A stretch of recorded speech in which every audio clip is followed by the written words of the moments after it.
Hey, welcome back to my channel. In this video, I'm gonna talk about top 5 best running shoes. Starting at number 5.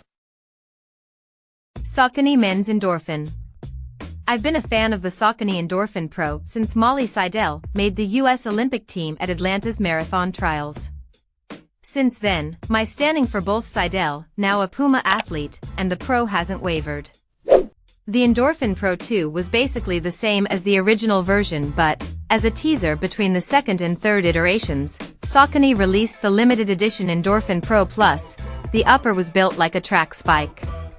The shoe was ultralight and had me less than 2 minutes away from cracking 3 hours at the 2021 Boston Marathon. Its follow-up, the Pro 3, hits the sweet spot weight-wise. It's lighter than the Pro 2 and just a smidge heavier than the Pro Plus.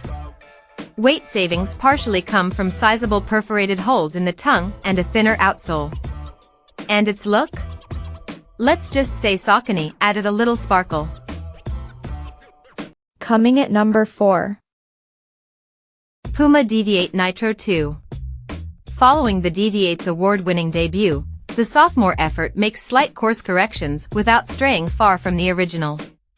That meant fixing the upper of the Puma Deviate Nitro 2, upping the ante on the midsole, and leaving the durable outsole rubber largely untouched. The main concern most testers had in the first Deviate was the heel fit. Fairly thick pads on the inside of the collar were designed to help lock the back of your foot down to the sockliner. But the pad size and shape actually made the shoe slip or rub.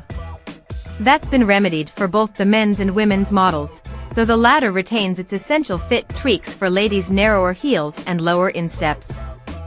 A women's-specific adjustment was a wider forefoot, though I could not feel the change. My digits were squashed in the torpedo-shaped toe box, despite having some dead space at the front of the shoe. Runners with long and narrow feet, like one tester who reports having high arches, had a comfier experience. At number 3. ASICS Men's Gel. The ASICS Gel Cumulus 25 is the most cushioned Cumulus we've seen yet. In fact, it feels a lot like earlier versions of its ultra-plush cousin, the Nimbus. ASICS added even more foam to that shoe in its most recent iteration, so the Nimbus remains the cushier of the two. Still, neither is geared for speed day. Testers said the Cumulus is surprisingly light for its nice, thick, and foamy workhorse sole, but it does sacrifice some pep underfoot. When I wear racers like ASICS's Magic Speed or Saucony's Endorphin Speed, I feel like I'm being rocked onto my toes, making me more efficient and pushing me forward. While I didn't feel that sensation in this shoe, it's one of the most comfortable I've worn, said one tester, while piling on double-digit weekly long runs for the Paris Marathon. The inside feels plush and the secure lacing really hugs around your foot. I was more than happy to keep them on all day to grocery shop and run errands. Number 2 of my list. New Balance Men's. Time and time again, we hear runners say the Rebel V2 is a solid top 3 pick for them. And, like me, many couldn't help but use this technically speed day shoe for every run. So, the company took the hint and made the New Balance Fuel Cell Rebel V3 even better for daily miles.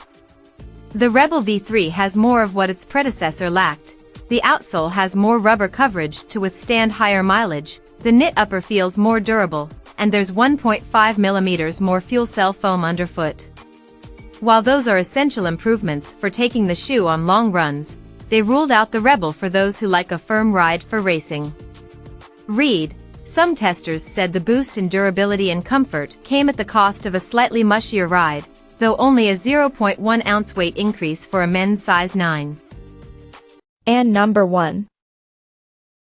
Brooks Women's Ghost. You know it, you love it, and it's turning 15.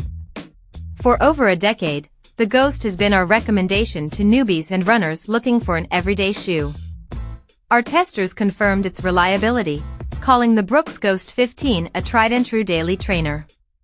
The cushioning felt just right, said a runner who previously tested ASICS's Gel Cayano and the Adidas Ultra Boost.